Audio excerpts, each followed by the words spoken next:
Before we get into it, since this is the year of the ballot or the bullet, I would like to clarify some things that refer to me personally concerning my own personal position. I was in a house last night that was bombed, my own, but it didn't destroy all my clothes at all, but you know what happens when fire dashes through it. They get smoky. The only thing I could get my hands on before leaving was what I have on now. And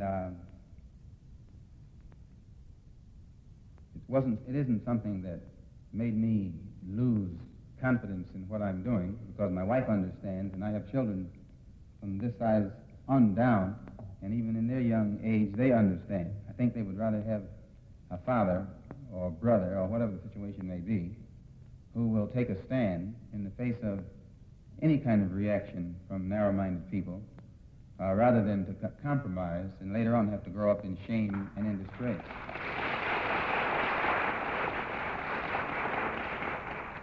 So I just ask you to excuse my appearance. I don't normally come out in front of people without a shirt and a tie. I'm still a Muslim. That is, my religion is still Islam.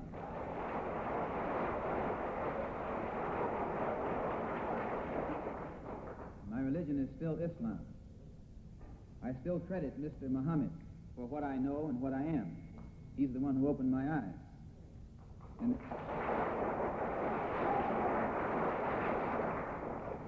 at present, I'm the minister of the newly founded Muslim Mosque Incorporated, which has its offices in the Teresa Hotel right in the heart of Harlem. That's the Black Belt in New York City. And when we realize that Adam Clayton Powell is a Christian minister, he has Abyssinia Baptist Church, but at the same time he's more famous for his political struggling. And Dr. King is a Christian minister from Atlanta, Georgia, but he's become more famous for being involved in the civil rights struggle. The same as they are Christian ministers, I'm a Muslim minister. And I don't believe in fighting today in any one front, but on all fronts.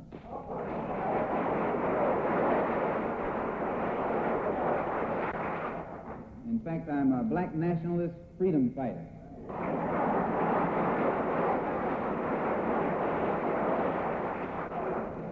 Islam is my religion, but I believe my religion is my personal business.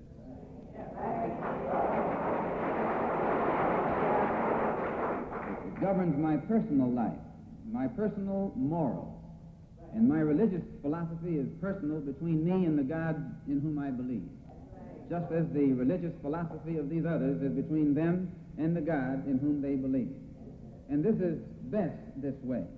Were we to come out here discussing religion, we'd have too many differences from the outstart, and we could never get together. So today, though Islam is my religious philosophy, my political, economic, and social philosophy is black nationalism. You and I...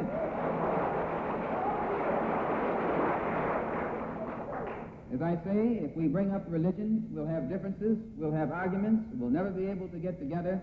But if we keep our religion at home, keep our religion in the closet, keep our religion between ourselves and our God, but when we come out here, we have a fight that's common to all of us against the enemy who is common to all of us.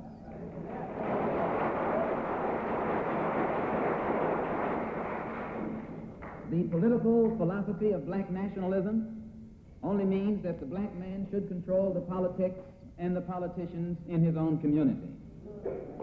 The time when white people can come in our community and get us to vote for them so that they can be our political leaders and tell us what to do and what not to do is long gone.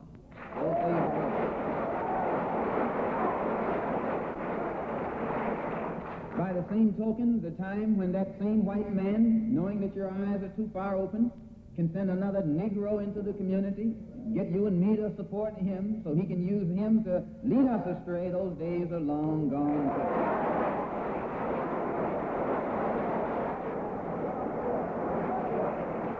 The political philosophy of black nationalism only means that if you and I are going to live in a black community, and that's where we're going to live, because as soon as you move into one of their, as soon as you move out of the black community into their community, It's mixed for a period of time, but they're gone, and you're right there all by yourself again.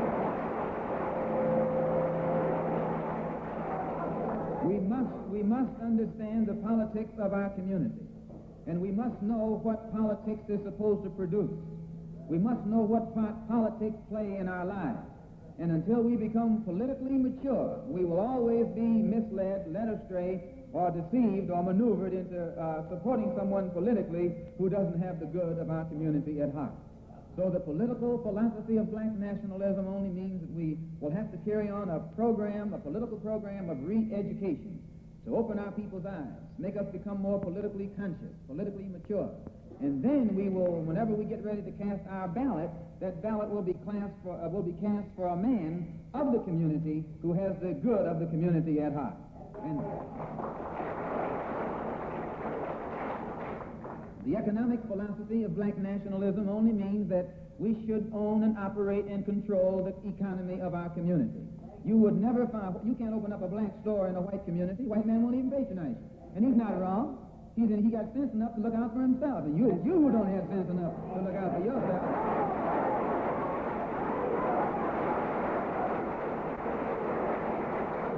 The white man is too intelligent to let someone else come and gain control of the economy of his community. But you will let anybody come in and control the economy of your community. Control the housing, control the education, control the jobs, control the businesses under the pretext that you want to integrate. No, you're out of your mind.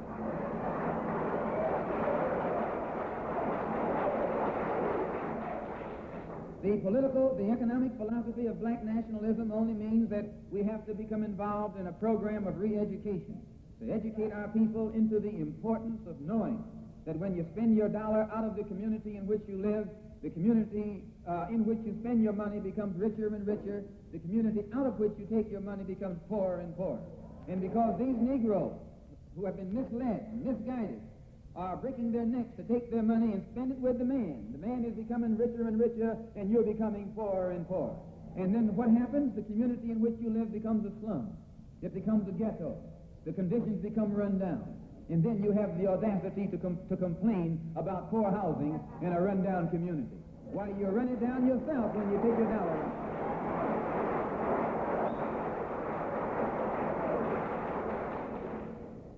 And you and I are in a double trap, because not only do we lose by taking our money someplace else and spending it, when we try and spend it in our own community, we're trapped because we haven't had sense enough to set up stores and control the businesses of our community. The man who's controlling the stores in our community is a man who doesn't look like we do. He's a man who doesn't even live in the community. So you and I, even when we try and spend our money in the block where we live or the area where we live, we're spending it with a man who, when the sun goes down, takes that basket full of money in another part of the town.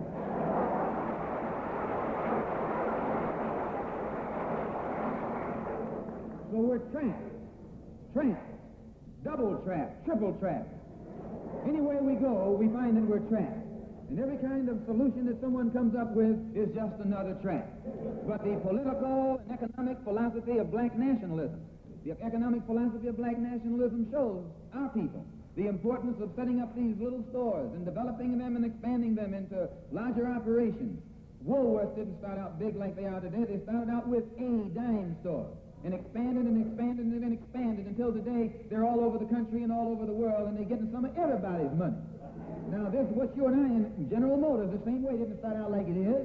It started out just a little rat race type operation, and it expanded and expanded until today it's where it is right now. And you and I have to make a start. And the best place to start is right in the community where we live.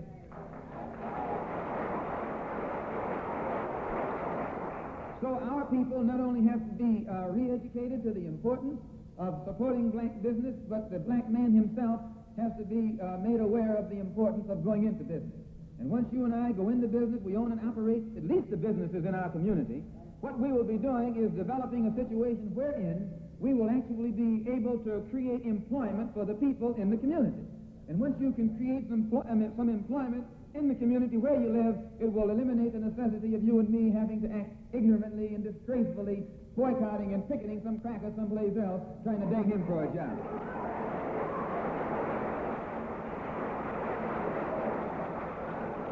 Anytime you have to rely upon your enemy for a job, you're in bad shape. And he is your enemy. Anytime, you wouldn't be in this country if some enemy hadn't kidnapped you and brought you here.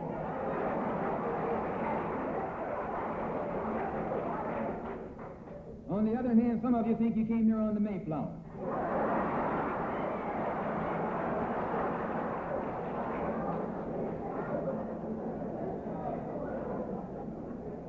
So as you can see, brothers and sisters, today, this afternoon, it's not our intention to discuss religion.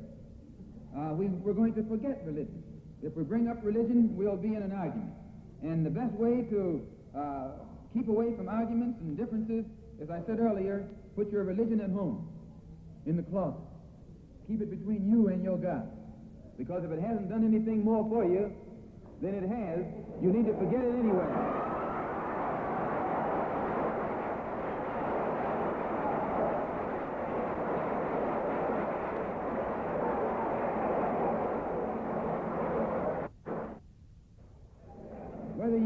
Whether you are a Christian or a Muslim or a nationalist, we all have the same problem. They don't hang you because you're a Baptist. They hang you because you're black.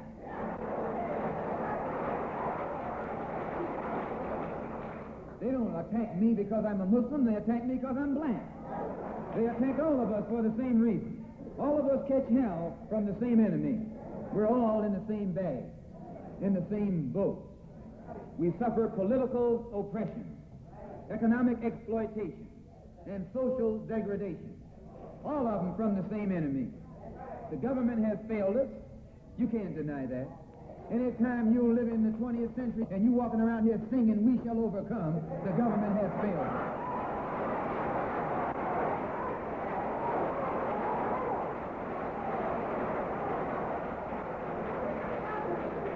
This is part of what's wrong with you. You do too much singing.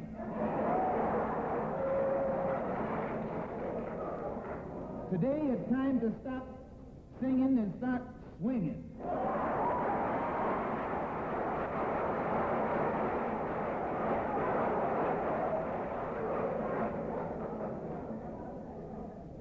You can't sing up on freedom, but you can swing up on some freedom.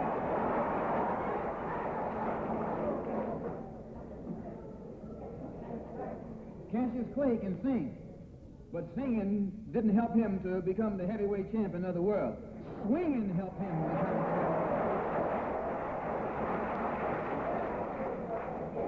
So this government has failed us. The government itself has failed us. And the white liberals who have been posing as our friends have failed us. And once we see that all these other sources to which we've turned have failed, we stop turning to them and turn to ourselves. We need a self-help program, a do-it-yourself philosophy, a do-it-right-now philosophy. It's already too late philosophy. This is what you and I need to get with. And the only way we're going to solve our problem is with a self-help program. Before we can get a self-help program started, we have to have a self-help philosophy. Black nationalism is a self-help philosophy. What's so good about it, you can stay right in the church where you are and still take black nationalism as your philosophy. You can stay in any kind of civic organization that you belong to and still take black nationalism as your philosophy. You can be an atheist and still take black nationalism as your philosophy. This is a philosophy that eliminates the necessity for division and argument. Because if you're black, you should be thinking black. And if you're black and you're not thinking black at this late date, well, I'm sorry for you. I hope that the white man can see this. Because if you don't see it, you're finished. If you don't see it, you're going to become involved in some action in which you don't have a chance. And we don't care anything about your atomic bomb. It's useless. Because other countries have atomic bombs. When 2 or 3 different countries have atomic bombs, nobody can use it. So it means that the white man today is without a weapon. If you want some action, you got to come on down to earth. And there's more black people on earth than there are white people on earth.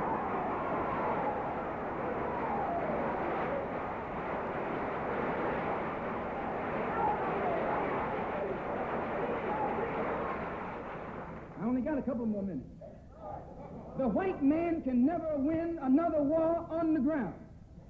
His days of war victory, his days of background victory are over. Can I prove it? Yes.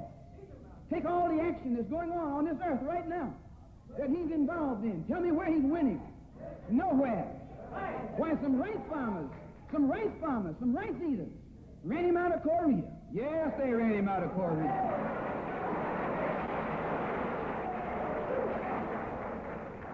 Race eaters with nothing but gym shoes and a rifle and a bowl of rice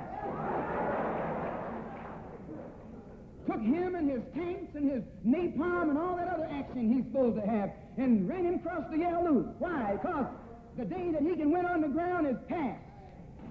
Up in French Indochina, those little peasants, rice growers, took on the might of the French army and ran all the Frenchmen. You remember Dien Bien Phu? No.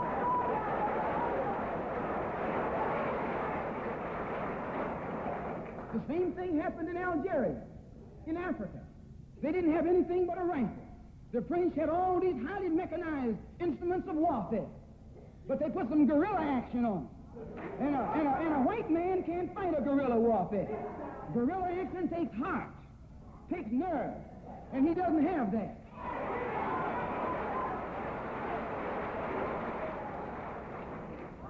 He's brave when he's got tanks. He's brave when he's got planes. He's brave when he's got bombs. He's brave when he's got a whole lot of company along with him. But you take that little man from Africa and Asia, turn him loose in the woods with a blade. That's all he needs. All he needs is a blade. And when the sun comes down, goes down, and it's dark, it's even Steven.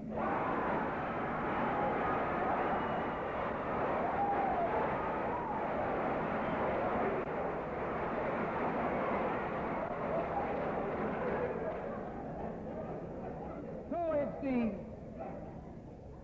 it's the ballot or the bullet.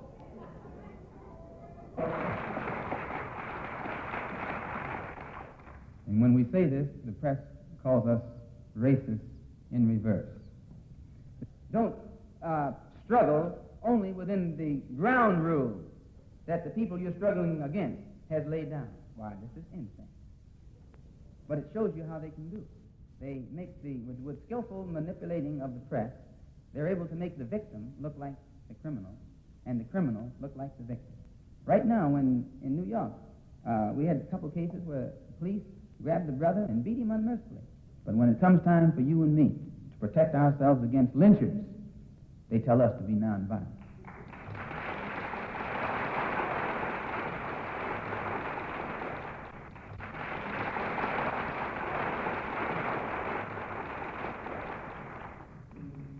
That's a shame, because we get tricked into being nonviolent. And when somebody stands up and talks like I just did, they say, well, he's advocating violence. Isn't that what they say?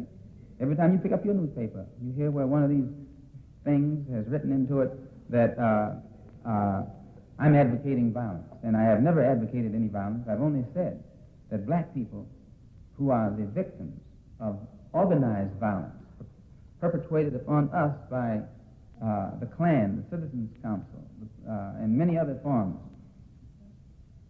we should defend ourselves. And when I say that we should defend ourselves against the violence of others, they use their press skillfully to make the world think that I'm calling on violence, period. And I wouldn't call on anybody to be violent without a cause. But I think the black man in this country, above and beyond people all over the world, will be more justified when he stands up and starts to protect himself, no matter how many necks he has to break and heads he has to crack.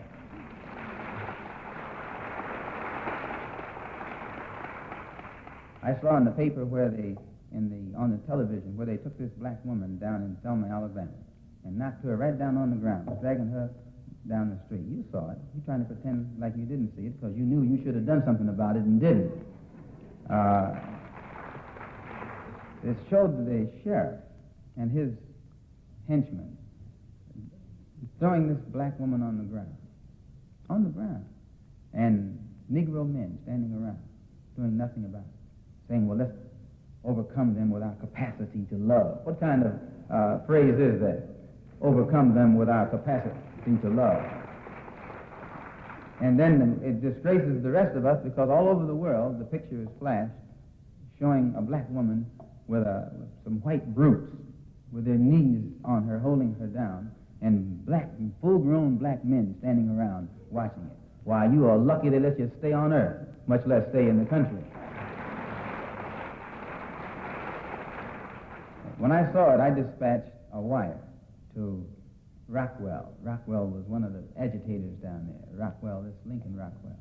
And the wire said, in essence, that this is to warn him that I am no longer held in check from fighting white supremacists by Elijah Muhammad's separatist black Muslim movement, and that if Rockwell's presence in Alabama causes harm to come to Dr. King or any other black person in Alabama who is doing nothing other than trying to enjoy their rights, then Rockwell and his Ku Klux Klan friends would be met with maximum retaliation from those of us who are not handcuffed by this nonviolent philosophy.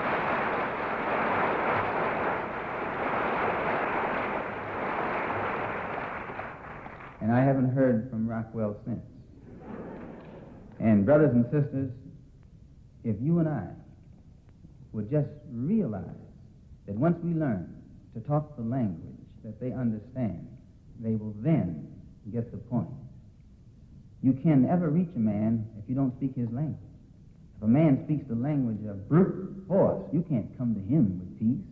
Why, good night. He'll break you in two, as he has been doing all along. If a man speaks French, you can't speak to him in German. If he speaks Swahili, you can't communicate with him in Chinese. You have to find out what does this man speak. And once you know his language, learn how to speak his language. And he'll get the point. There'll be some dialogue, some communication, and some understanding will be developed. And you've been in this country long enough to know the language the Klan speaks. They only know one language. And what you and I have to start doing in 1965, that's what you have to do, because most of us already been doing it, is start learning a new language. Learn the language that they understand. And then when they come upon our doorstep to talk, we can talk.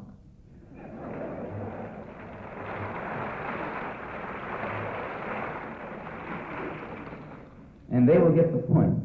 There'll be a dialogue. There'll be some communication. And I'm quite certain there will then be some understanding. Why? Because the Klan is a cowardly outfit. They have perfected the art of making Negroes be afraid. And as long as the Negro's afraid, the Klan is safe. But the Klan itself is coward. They never come, one of them never come after one of you. They all come together. Sure, and they're scared of you. And you sit there when they put the rope around your neck saying, "Forgive them, Lord, they know not what they do." As long as they've been doing it, they're experts at it. They know what they're doing.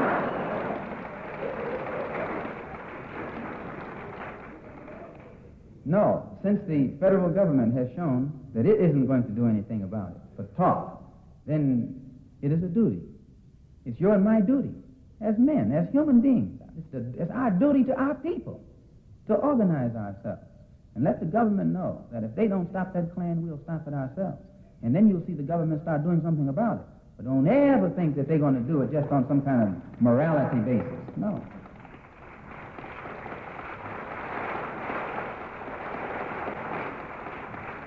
So I don't believe in violence. That's why I want to stop it.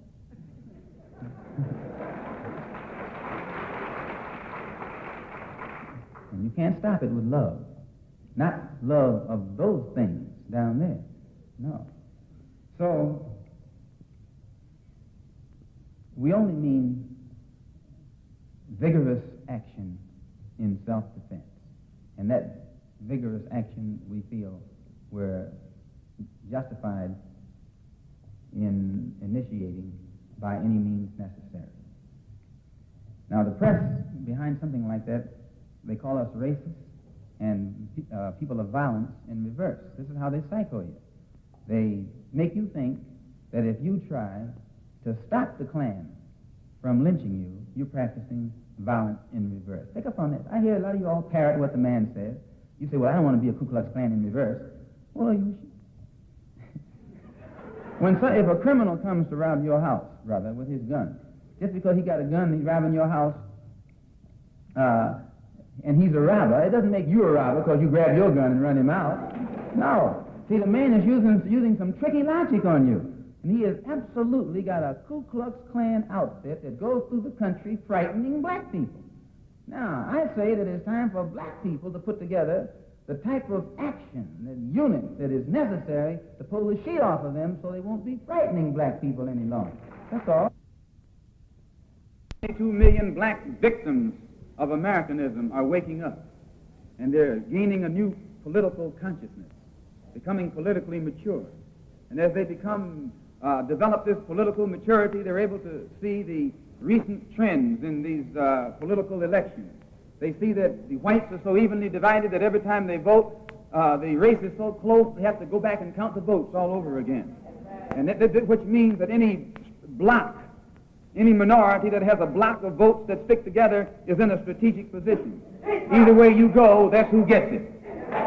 You're in a position to determine who go to the White House and who stay in the doghouse. You're the one who has that power. You can keep Johnson in Washington, D.C., or you can send him back to his Texas cotton patch.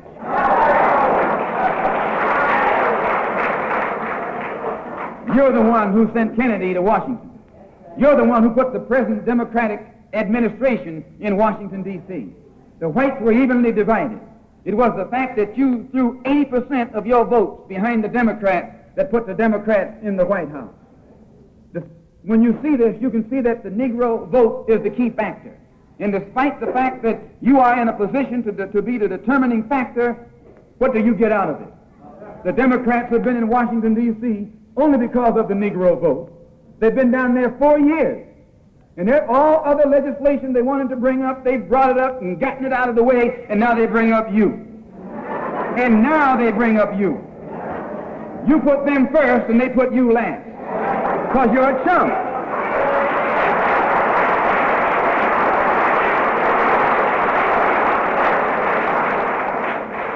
A political chump.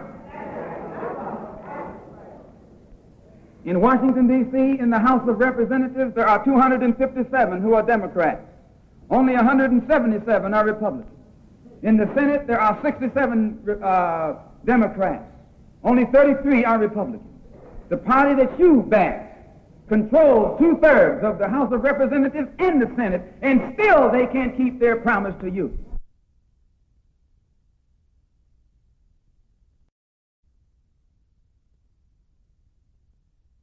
Only 33 are Republicans. The party that you back controls 2/3 of the House of Representatives and the Senate, and still they can't keep their promise to you, because you're a chump.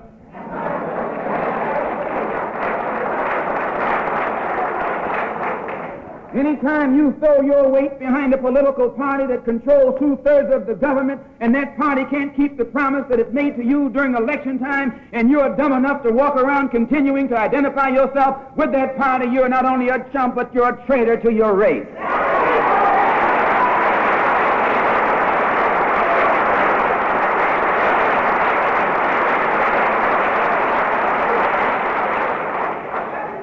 And what kind of alibi do they come up with?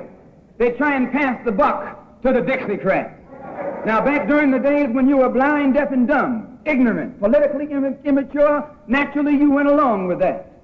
But today, as your eyes come open and you develop political maturity, you're able to see and think for yourself. And you can see that a Dixiecrat is nothing but a Democrat in disguise. You look at the structure of the government that controls this country. It's controlled by 16 senatorial committees and 20 congressional committees. Of the 16 senatorial committees that run the government, 10 of them are in the hands of Southern segregationists. Of the 20 congressional committees that run the government, 12 of them are in the hands of Southern segregationists. And they're going to tell you and me that the South lost the war.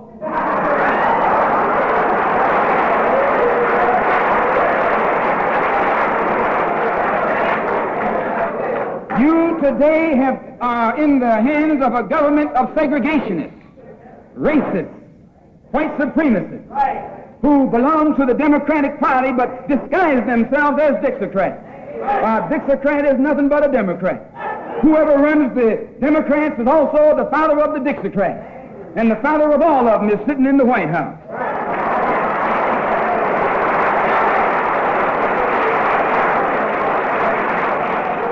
I say, and I say it again, you got a president who's nothing but a Southern segregationist.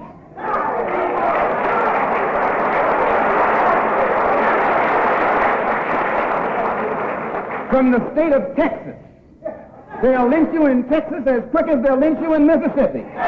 Only in Texas, they lynch you with a Texas accent. In Mississippi, they lynch you with a Mississippi accent. And the first thing the cracker does when he comes in power, he takes all the Negro leaders and invites them for coffee to show that he's all right. And those Uncle Toms can't pass up the coffee.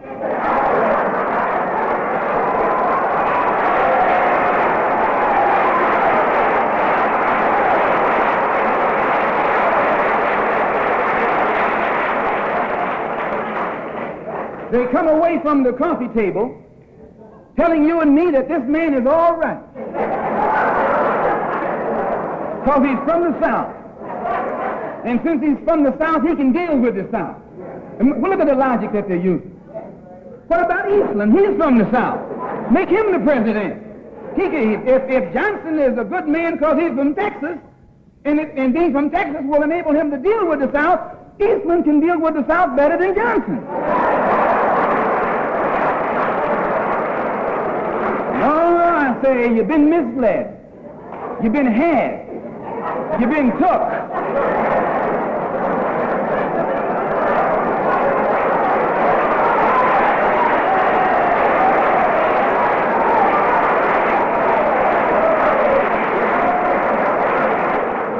I was in Washington a couple of weeks ago while the senators were filibustering. And I noticed in the back of the Senate a huge map. And on this map, it showed the distribution of Negroes in America. And surprisingly, the same senators that were involved in the filibuster were from the states where there were the most Negroes. Why were they filibustering the civil rights legislation? Because the civil rights legislation is supposed to guarantee voting rights to Negroes in those states. And those senators from those states know that if the Negroes in those states can vote, those senators are down the drain.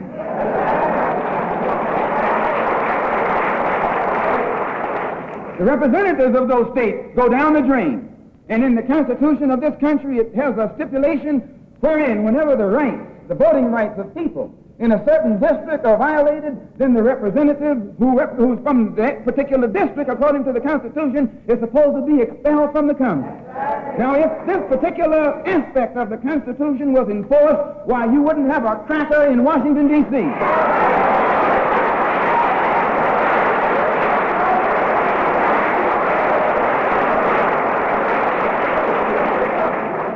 But what would happen when you expel the Dixiecrat? You're expelling the Democrat. When you destroy the power of the Dixiecrat, you're destroying the power of the Democratic Party. So how in the world can the Democratic Party in the South actually side with you in sincerity when all of its power is based in the South? These Northern Democrats are in cahoots with the Southern Democrats.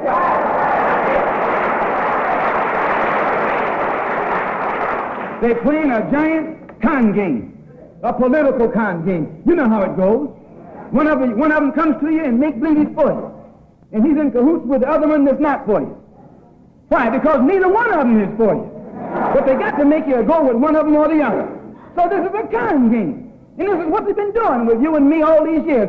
First thing Johnson got off the plane when he became president, he asked, "Where's Dickie?"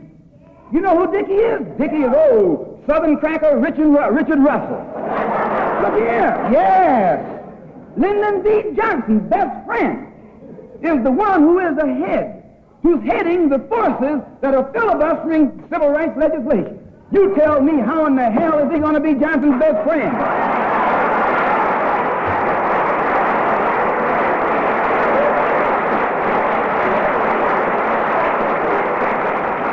How can Johnson be his friend and your friend too? No, that man is too tricky. Especially if his friend is still old Dickie.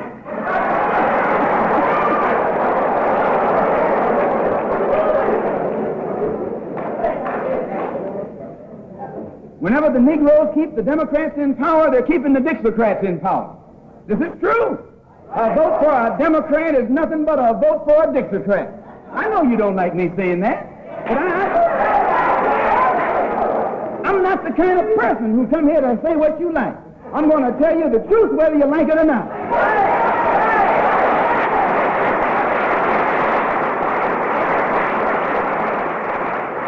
Up here in the North, you have the same thing.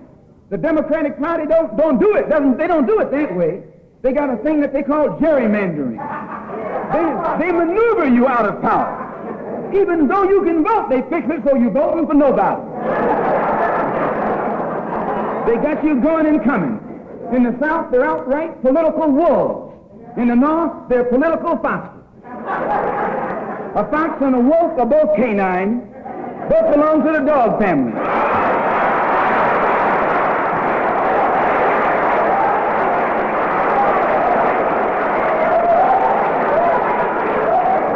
Now, you take your choice. You're going to choose a northern dog or a southern dog. Because either dog you choose, I guarantee you, you'll still be in the doghouse.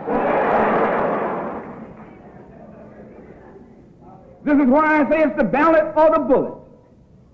It's liberty or death. It's freedom for everybody or freedom for nobody.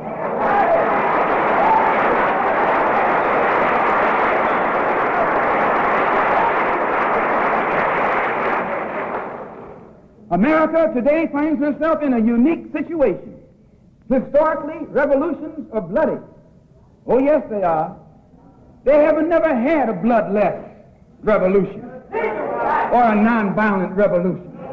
That don't happen even in Hollywood.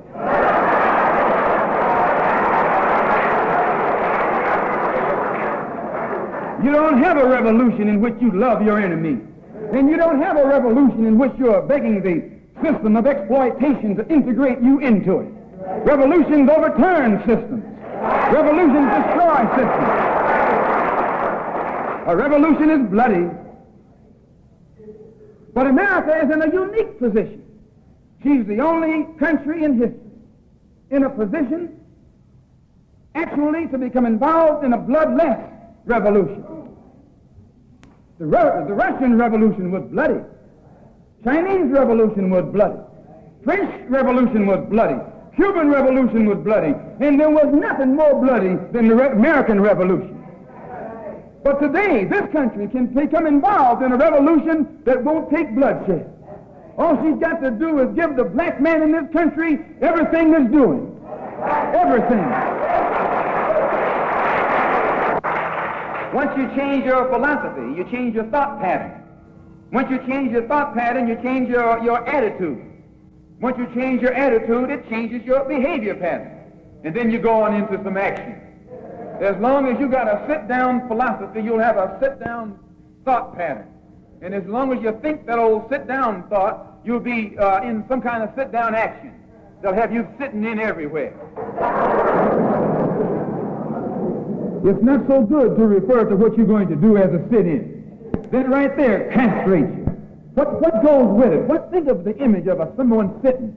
An old woman can sit. An old man can sit. A chump can sit. A coward can sit. Anything can sit. Well, you and I have been sitting long enough, and it's time today for us to start doing some standing and some fighting to back that up.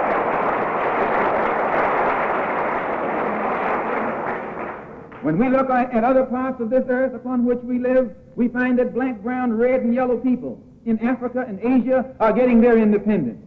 They're not getting it by singing, "We shall overcome." No, they're getting it through nationalism. It is nationalism that brought about the independence of the people in Asia. Every nation in Asia gained its independence through the philosophy of nationalism. Every nation on the African continent that has gotten its independence brought it about through the philosophy of nationalism. And it will take black nationalism that to bring about the freedom of 22 million Afro-Americans here in this country where we have suffered colonialism for the past 400 years.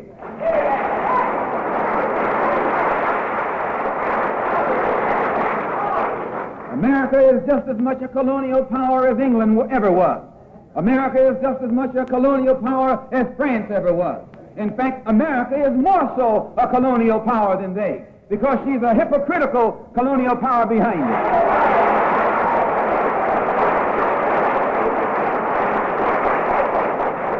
What is 20th? What do you call second-class citizenship?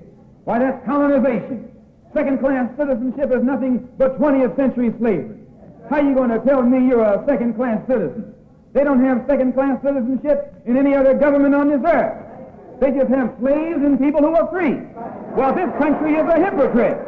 They try and make you think they set you free by calling you a second-class citizen. No, you're nothing but a 20th century slave.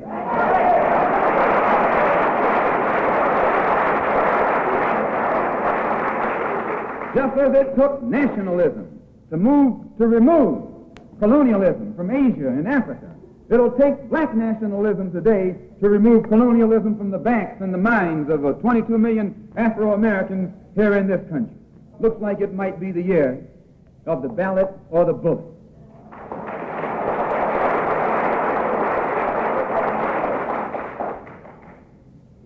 Why does it look like it might be the year of the ballot or the bullet? Because Negroes have listened to the trickery and the lies and the false promises of the white man now for too long, and they're fed up. They've become disenchanted. They've become disillusioned. They've become dissatisfied. And all of this has built up frustrations in the black community that makes the black community throughout America today more explosive than all of the atomic bombs the Russians can ever invent. Whenever you got a racial powder keg sitting in your lap, you're in more trouble than if you had an atomic powder keg sitting in your lap. When a racial powder keg goes off, it doesn't care who it knocks out the way. Understand this, it's dangerous. Because what can the white man use now to fool us?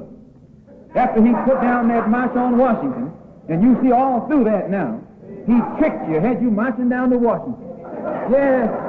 Had you marching back and forth between the feet of a dead man named Lincoln and another dead man named George Washington, singing, "We shall overcome."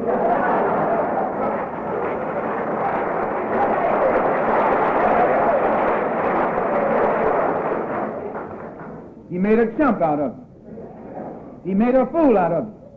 He made you think you were going somewhere, and you end up going nowhere but between Lincoln and Washington. So today our people are disillusioned. They've become disenchanted. They've become dissatisfied. And in their frustrations, they want action. You'll see this young black man, this new generation, asking for the ballot or the bullet. That old Uncle Tom action is outdated. The young generation don't want to hear anything about the odds are against us. What do we care about odds?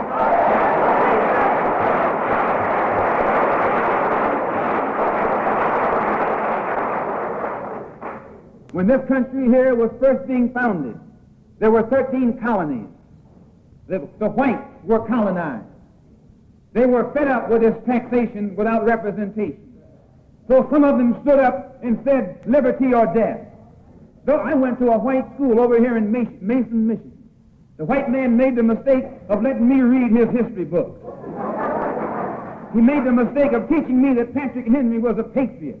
And George Washington wasn't nothing nonviolent about old Pat or George Washington. Liberty or death was what brought about the freedom of whites in this country from the English.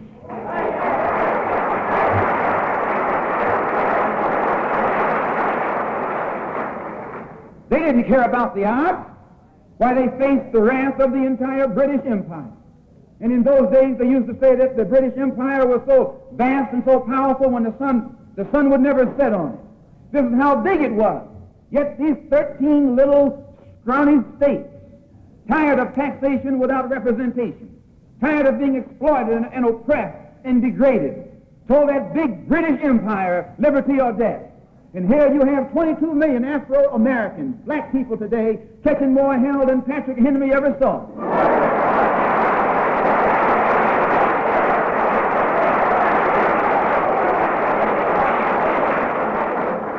And I'm here to tell you, in case you don't know it, that you got a new generation of black people in this country who don't care anything whatsoever about odds. They don't want to hear you, old Uncle Tom, handkerchief head, talking about the odds. No.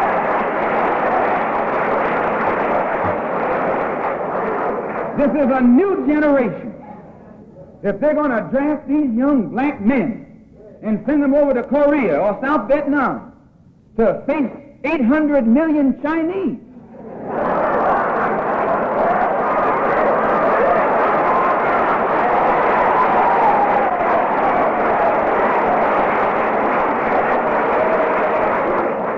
if you're not afraid of those odds, you shouldn't be afraid of these odds.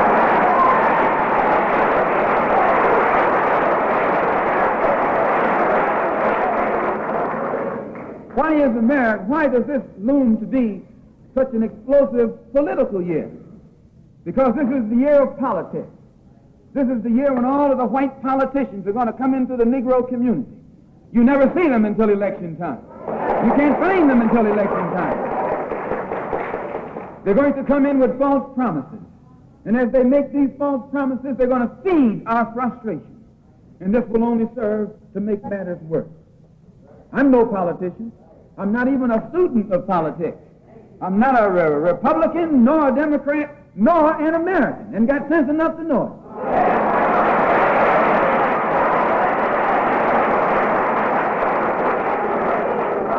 I'm one of the 22 million black victims of the Democrats. One of the 22 million black victims of the Republicans, and one of the 22 million black victims of Americanism.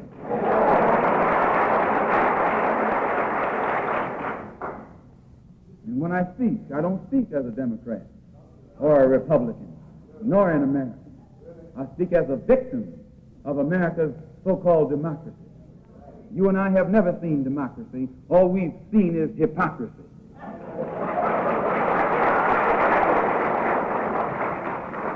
When we open our eyes today and look around America, we see America not through the eyes of someone who has enjoyed the fruits of Americanism. We see America through the eyes of someone who has been the victim of Americanism. We don't see any American dream. We've experienced only the American nightmare. We haven't benefited from America's democracy. We've only suffered from America's hypocrisy. And the generation that's coming up now can see it and are not afraid to say it. If you go to jail, so what? If you're black, you were born in jail.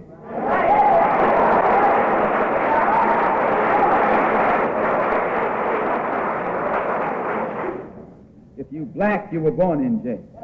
In the North as well as the South. Stop talking about the South. As long as you're south of the Canadian border, you're South.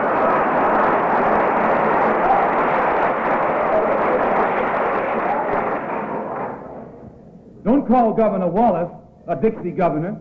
Romney is a Dixie governor.